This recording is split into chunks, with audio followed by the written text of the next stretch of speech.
Pourquoi toi, ta maladie n'est pas encore guérie?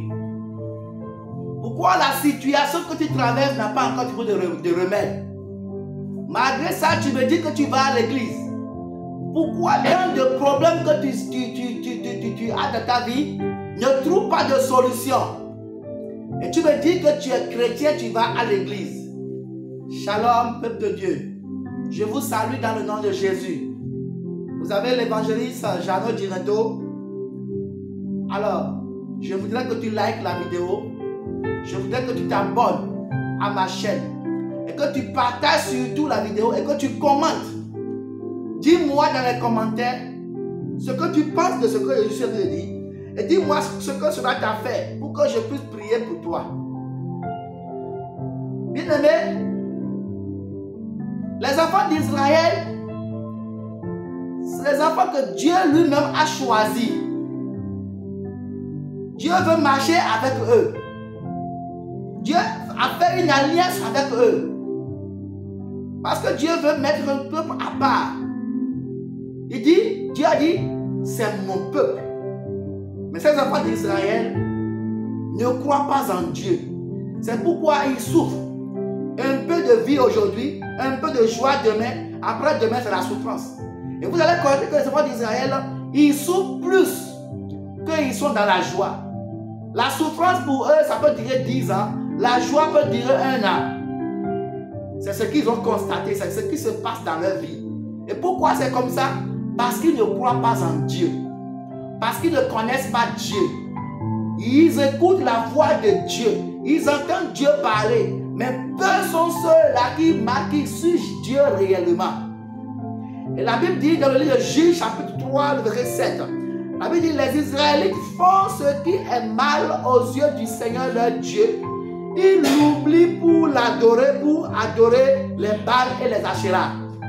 Ils oublient le Dieu qui les a sauvés. Pourquoi on peut oublier quelqu'un qui m'a sauvé? Parce que je ne crois pas en lui. Parce que je ne l'ai pas en moi. Et quand je ne l'ai pas en moi, je vais l'oublier quand il y a une situation qui vient. Et la Bible dit que les enfants d'Israël ont oublié Dieu. Pourquoi? Parce qu'ils ont pris eux-mêmes l'engagement. Ils ont pris eux-mêmes la volonté de quitter le péché, de marcher selon ce que Dieu a dit. Bien aimé, tu ne peux jamais marcher selon ce que Dieu a dit si tu n'as pas Dieu en toi. Si tu n'as pas Jésus-Christ en toi, c'est impossible pour toi de le faire. C'est ce que les enfants d'Israël ont expérimenté. Et comme ils l'ont fait, la Bible dit que le Seigneur se met en colère contre eux. Et il les livre au pouvoir de couchant pendant 8 ans. Chaque fois que tu fais une promesse à Dieu pour dire, Dieu, je te promets, tu ne vas plus pécher. Quand tu vas tomber dans le péché, il te frappe. La maladie vient. Une situation peut venir. Et ainsi de suite. C'est exactement ce qui s'est passé, ce qui se passe dans la vie des enfants d'Israël. Et chaque fois quand ils se répandent, chaque fois qu'ils disent à Dieu, Dieu, je te promets, je ne vais plus jamais adorer Baal. Quelque temps après, ils rechutent encore. Ils oublient encore leurs promesses. Et ils vont encore toucher cela. C'est exactement ce qui se passe dans ta vie. C'est pourquoi la douleur que tu as aujourd'hui ne peut pas quitter. Pourquoi? Parce que tu crois que tu es un pécheur. Le pécheur qui croit qu'il est un pécheur, le pécheur qui n'a pas Jésus-Christ en lui, vivra tous les jours avec son péché et il va mourir de cette maladie. Je voudrais motiver quelqu'un, je voudrais encourager quelqu'un, je voudrais exhorter quelqu'un à donner sa vie à Jésus-Christ, à réellement donner sa vie à Jésus-Christ. J'ai rencontré une vieille dame, une maman, une mémé qui vient à l'église souvent. Elle ne commence pas à venir à l'église. Ce que j'ai remarqué chez elle, je vois que sa vie en Christ n'est pas ce que je veux, ce que moi je désire, ce que la Bible nous demande de faire. Et je l'ai interpellée. Je lui ai posé des questions. J'ai dit, mémé, qu'est-ce qui se passe? Pourquoi ça ne marche pas chez vous? Pourquoi ça ne bouge pas? Mémé m'a dit que non. Mais que ça bouge, hein, que ça bouge.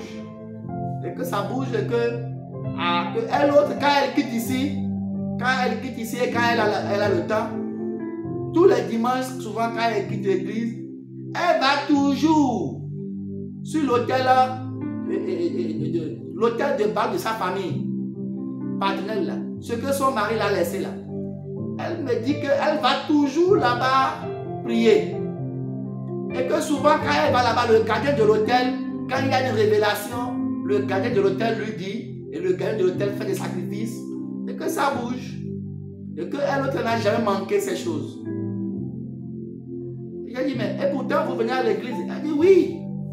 Que ce qui est bien même dans les choses là, c'est que leur hôtel là, leur bal là, ne refuse pas qu'on aille adorer Dieu. Et qu'elle autre là, il y a plus de 30 ans dans l'église, qu'elle a parcouru beaucoup d'églises.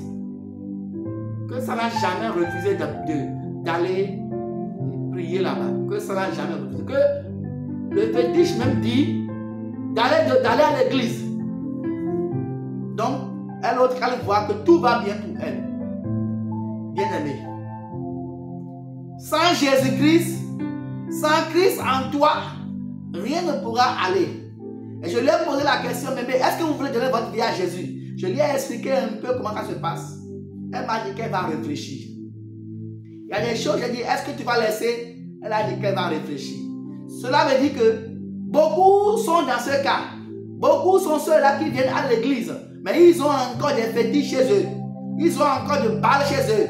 Ils ont encore quelque chose d'autre que leur mari ou leur papa, leur mère les a laissés. Et ils continuent toujours de sacrifier. Ils continuent toujours d'adorer ces choses. Quand c'est comme ça, c'est dommage. Hein?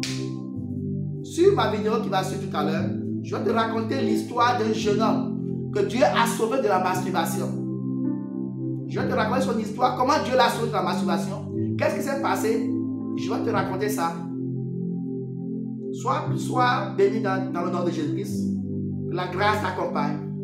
Que l'Éternel tes armées maintenant t'ouvre tes yeux, toi qui me regardes. Que tu sois réellement sauvé. Au nom de Jésus. Parce que sans ça, sans Christ, il ne peut même pas être guéri. Sans Christ, il ne peut rien. Je prie maintenant afin que tes yeux s'ouvrent et que ton oreille s'ouvre et que tu puisses entendre ce que je suis en train de dire. Au nom de Jésus-Christ. Amen, amen.